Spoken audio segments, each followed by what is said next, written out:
Hi, this video for implementing the queue using linked list.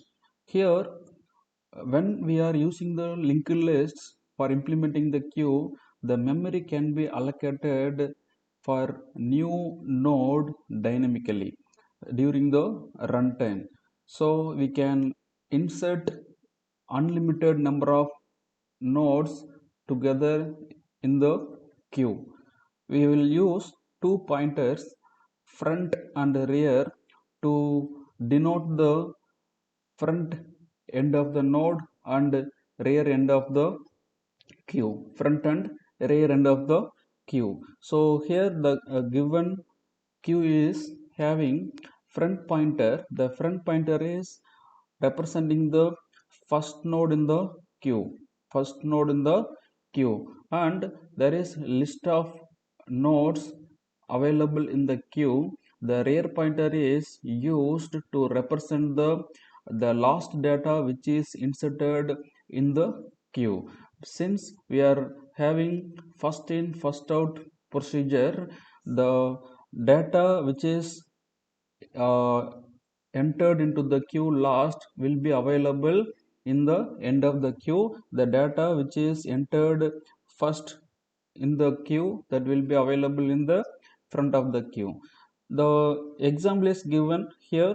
The first data is entered into the queue is 10, then which is having the address of second data which is entered as a second into the queue. Then third data is entered into the queue as 22, and the fourth data entered into the queue as 50. So the last data which is entered into the queue is 50. The already we know the linked list is having nodes. The node structure will be having two fields. In that two fields, first field will be the data field, and the second field will be the address which is representing the next node. Address which is representing the next node. The last node not having the next node, so the address field of the last node will be the null.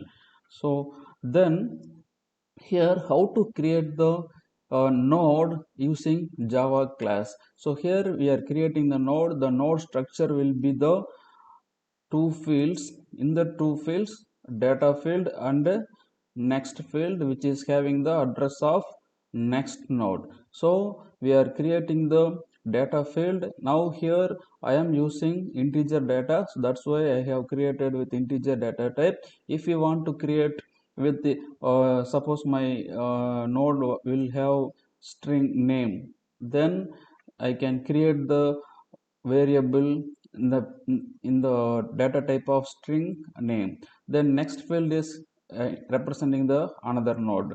Then we are assigning the value to the node in the queue by using the constructor. Then we assigned the value here. Now we are going to create the queue using the linked list. So there will be uh, two pointers always in the queue. So here the set of nodes available, each node is having the data. Then here the first node which is entered into the queue is denoted with front pointer. So we have to create the front pointer that is representing the entire node. Then there is second node is connected. Second node is having the value 20. Then third node is entered into the queue, that is having the value 30. Here the first node address may be 101, second node may be 102, third node may be a 103. The first node is having the address of second node, and the second node is having the address of third node, and third node having the null pointer. So this is the lastly entered into the queue, so this node will become the rear. So we have to create the variables front and rear into the linked list. Then we are assigning the values to the front variable and the rear variable. Initially our queue will be empty, that's why we are using null value. Initially our queue will be empty, that's why we are assigning null value. Then if there is n number of nodes, this one. If there is n number of nodes, if I want to display the data, I can use system.out.println data. Before that, we have to check while front not equal to null, front not equal to null, then you can make it front equal to front dot next, front dot next.